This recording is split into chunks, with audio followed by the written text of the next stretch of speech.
So this is my final exam in mathematics in modern world. So first I'll discuss symmetry. So symmetry in every language refers to a sense of harmonious and beautiful proportion and balance. So kanang symmetrical siya ba kanang if mo siyang kanang cut into half kanang ang both sides niya kay kanang same ra siya. So pareha ni example mo siya i-cut into half. So ang two sides niya kay still kanang the same. So same goes ani diri. So mura na siya gi-mirrored ang duha niya ka sides. So that is kanang symmetry. So next is fractal. So fractal. A fractal is a never-ending pattern. Fractals are infinitely complex patterns that are self-similar across different scales. They are created by repeating a simple process over and over in an ongoing feedback loop. So, mo ni siya ang isa ka example sa fractals. So, tanawon ninyo ang design sa dako nga triangle. So, ang design sa kani nga dako nga triangle ay mura ra siya kani. Ako siyang i-draw. So, ang dako nga triangle tanan gyud is mura ra siya kani nga gipagangyan. So, kani siya is mao ni ang kani. Kani siya mao ni ang kani. Kani siya mao ni siya ang kani. So, mura ra siya gamay nga version. So, ang dako red kani. Ya, ang kani sad siya mura ra siya kani. Kani siya diri. Kani gamay nga triangle diri. Ang kaning nga triangle diri mura ra pud siya kani. And so on and so forth. So, ingana mo na siya fractals. So, next is tessellation. So, a tiling or tessellation of a flat surface is the covering of a plane using one or more geometric shapes called tiles, with no overlaps and no gaps. In mathematics, tessellation can be generalized to higher dimensions and a variety of geometries. So, mo siya kaning mga shapes na mura siya kanang tiles ba nga kanang tupad-tupad sila nga wa gyud gap nga sa ilahang kwan with each other. So ang isa pala ni isang honeycomb. So kani siya nga shape polygon with 1 2 3 4 5 6 sides. So kanan siya na gitupad-tupad na silang tanan nga maigo gid siya nga walay gap. So kani siya ana man na siya shape piatos. So nasa siya tupad diri. Kaya kani sa siya nga area diri gigamit siya diri para mahimo siya pareho rani and so on and so forth. So mo na siya ang tessellations. So next is ang spiral. So spiral is winding in a continuous and gradually widening or tightening curve either around a central point on a flat plane or about an axis so as to form a cone. So mo na siya ang example sa spiral. So from a point ano siya widening gradually winding in a continuous and gradually widening or tightening curve either around a central point.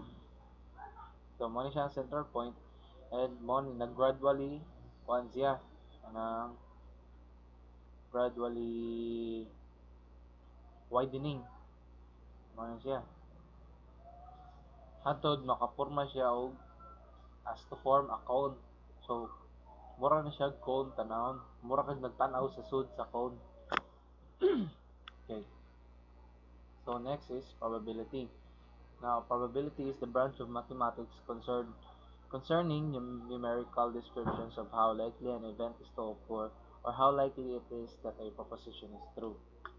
So, an example of probability is coin toss and a dice. So, kanang concerning of how likely an event is to occur. So, kanang murag mag-guess ka ba kung unsay mo gawas nga side sa coin or unsa nga number ang mo face up sa dice. So in a coin toss, you have a 1 out of 2 kanang probability because two sides ra na niya. And sa dice, because nam siya 6 sides, you have kanang 1 out of 6 kanang probability.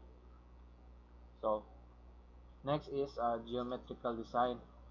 So geometrical design is a branch of computational geometry.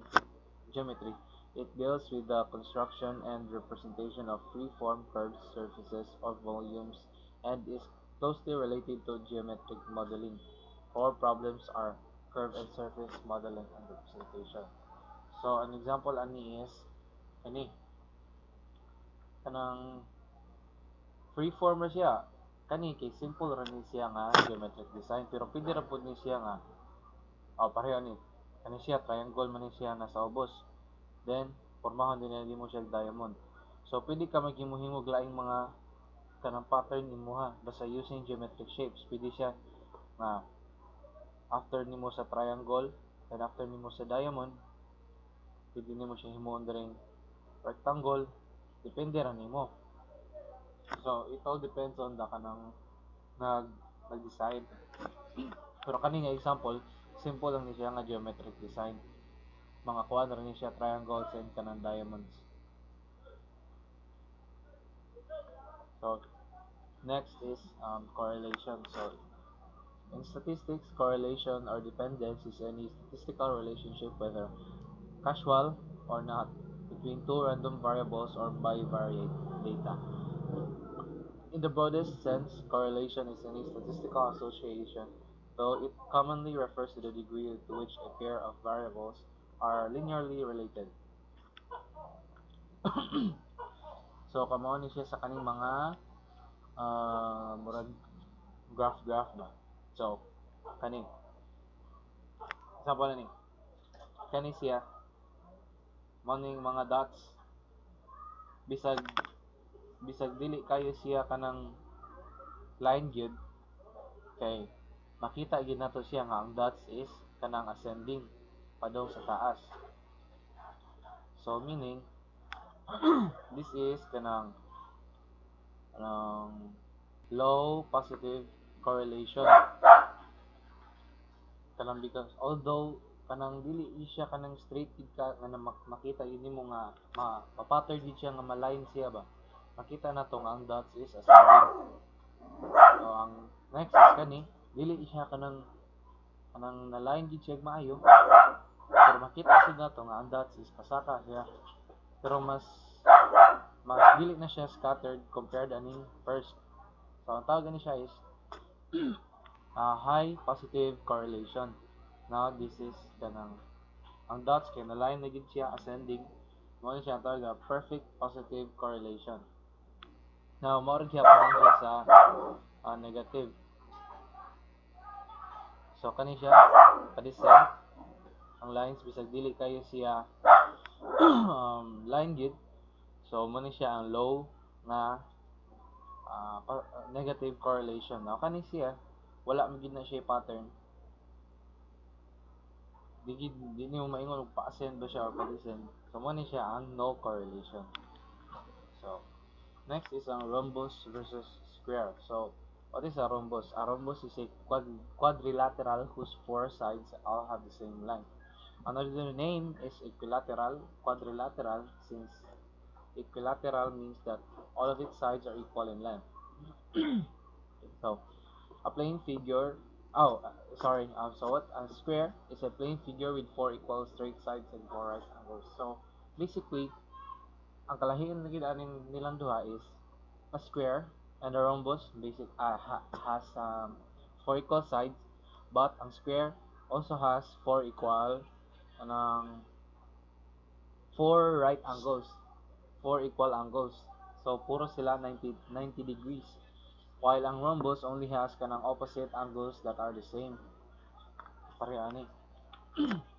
Kani siya 90 degrees ni siya. Nga mo ni siya diri 90 and 90. Pero sa rhombus ibutan nato nga kuan ni siya diri 60. and this is 100. So kay opposite man niya nga angle mo pareho niya. So kani siya 60, kani siya 100. No. So example lang na siya nga kuan ha, mga measurement dili na siya accurate. Okay. So next is um, parallelogram versus quadrilateral.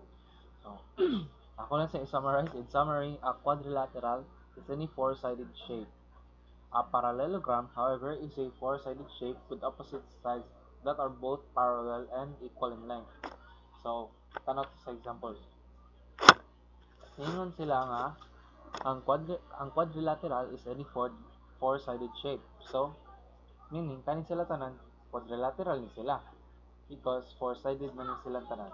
Ang kuan na gid nila kay ang uban ra ani nila mo'y parallelogram because a parallelogram has a four-sided shape with opposite sides that are both parallel and equal in length. So, kani siya ang rectangle. Di ba? Iyang opposite sides ki parallel nya kani sa diri. So, mo ni siya ang parallelogram.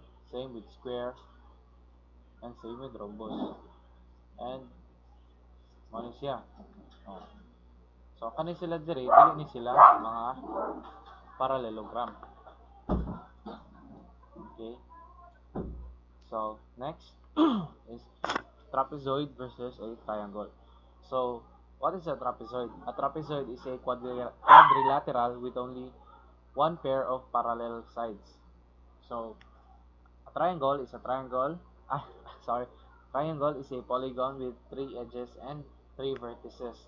So, sa trapezoid trapezoid is a quadrilateral with only one pair of parallel sides. So, meaning, kani silang tulo di ay kay one pair man ang parallel nila kani diri because kani siya di man siya parallel, same with here, o kani siya kana di man na parallel, and here. So meaning mao na sila ang mga quadrilateral, trapezoid rather. Mao ni siya ang triangle. So unsa toy ang description sa triangle is a polygon with three edges and three vertices. So mo na siya 3. Now a trapezoid is a quadrilateral with only